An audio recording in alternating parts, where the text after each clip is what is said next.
ازيكم مع الحلقة ال99 من مسلسلنا الشيق المحارب، وأحداث مشوقة جدا جدا. في مفاجأة وصدمة في نهاية الفيديو. قبل ما أبدأ ما تنسوش تصلوا على النبي. بتبدأ حلقتنا وكوبوس بيعرف من كورشاد إن الإرهابيين هيستخدموا مواد كيميائية، فبيؤمر يوقفوا العربيات دي فورا، والجيش بيضرب على السيارات الحاملة للمواد الكيميائية وبيضربوا كل الإرهابيين، بس بيتصدموا إن الصناديق فاضية وما فيهاش أي حاجة.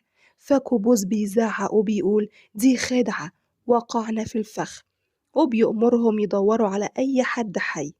وكاغان بيلاقي واحد عايش وبيقوله هما فين؟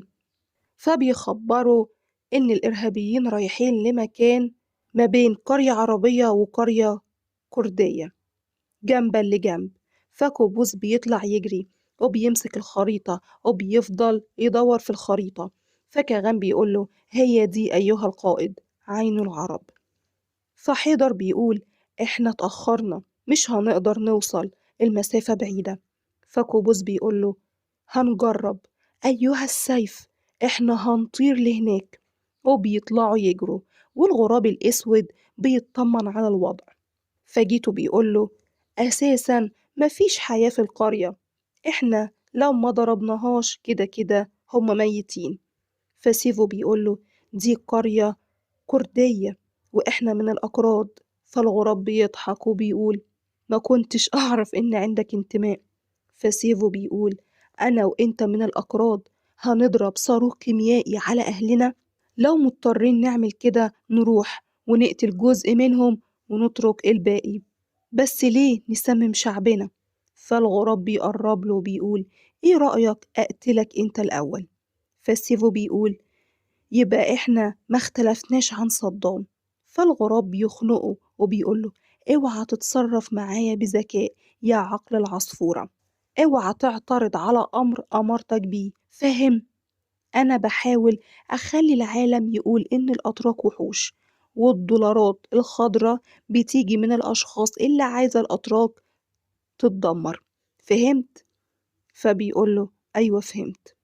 وتاني يوم بنشوف فريق السيف بيوصلوا للقرية، وحيدر بيقول ممكن في أي وقت يضربوا الصاروخ.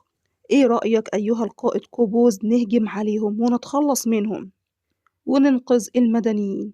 فبيقوله اتأخرنا كتير، أهم حاجة دلوقتي نتأكد من سلامة المدنيين وبعد كده نتخلص من الإرهابيين. وبيجمعوا الأهالي وبينزلوهم في خندق تحت الأرض وبيقفلوا الشبابيك بالأقمشة. وبعد ما بيتأكدوا إن المدنيين بخير بيروحوا يواجهوا الإرهابيين، بس فجأة إلياس بيخبرهم إن هم بيجهزوا الصاروخ وهيضربوا الصاروخ الآن. فكوبوس بيزعق الكل يعود إلى الملجأ الآن، هذه فرصتنا الوحيدة. وبيطلعوا يجروا على الخندق، والغراب بيلبس القناع وبيؤمر بإطلاق الصاروخ.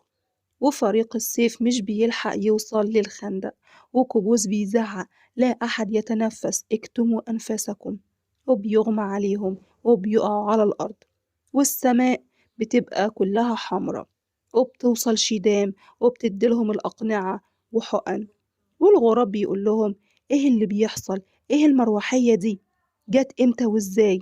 فجيتو بيقول ما تقلقش، القرية بقت زي جهنم ومش هيقدروا ينقذوا أي حد. فبيأمرهم يستعدوا علشان هيروحوا للقرية وهيصوروا كل حاجة فيها، الأموات من الأمهات والآباء والأطفال والحيوانات.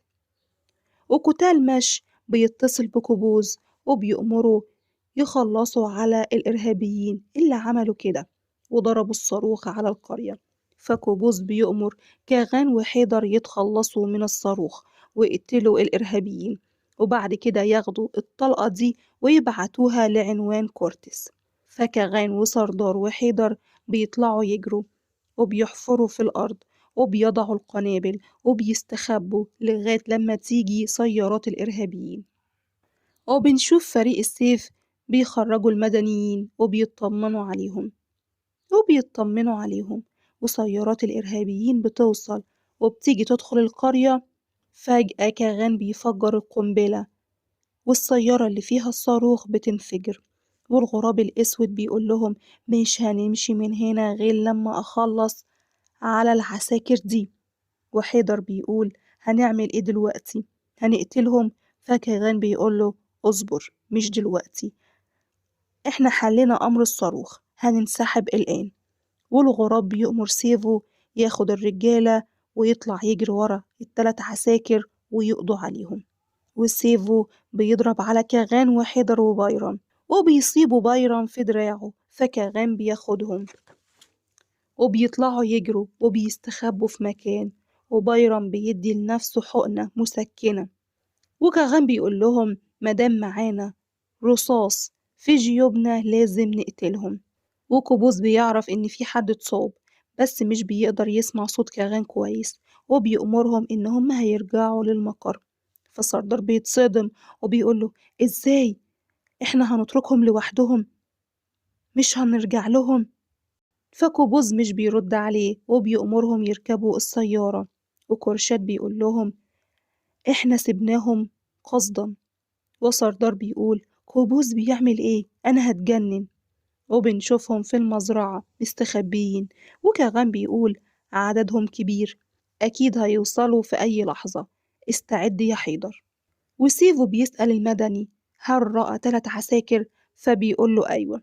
وبتوصل خبرية لكوبوز إن ال3 عساكر اتقتلوا. وسردار بيتصدم وبيقول إزاي اتقتلوا؟ في واحد منهم لسه ربنا رزقه بطفلة، هنقول إيه لأم كاغان؟ ما كانش المفروض نتركهم هناك أيها القائد.